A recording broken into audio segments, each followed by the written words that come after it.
Тие маршираат со транспаренти пред нигериската амбасада во Вашингтон, повикувајќи на акција. Are we willing to take this on?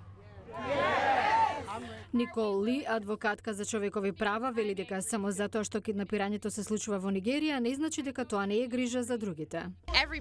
Секој, без оглед на националност и раса, треба да свати дека ако ова се случува таму, може да се случи секаде. Трговијата со луѓе е низ целата планета. Омолола Аделе Олсо го организираше соборот и бара нејзината влада да направи повеќе.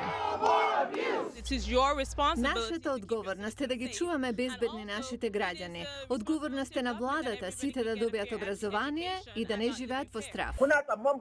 Во видео објавено во понеделникот, лидерот на Боко Харам, Абу Бакар Шекау, ја презеде одговорноста за киднапирање на неколку стотици ученички и се закани дека ќе ги продаде. Само затоа што сум земал неколку девојчиња од западно училиште, сите прават врева. Јас ги земав и ќе ги продадам.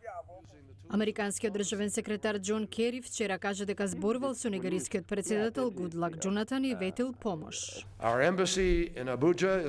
Нашата амбасада во Абуџа се обидува да формира ќелија за координација за да обезбеди разузнавање и преговори со заложниците. Председателот ја прифати нашата помош и е подготвен веднаш да започнеме. Но нигериците се скептични дека нивната администрација е способна да се спротистави на Боко Харам. Нигериците пак што живеат во странство се фрустрирани и се чувствуваат безпомошно.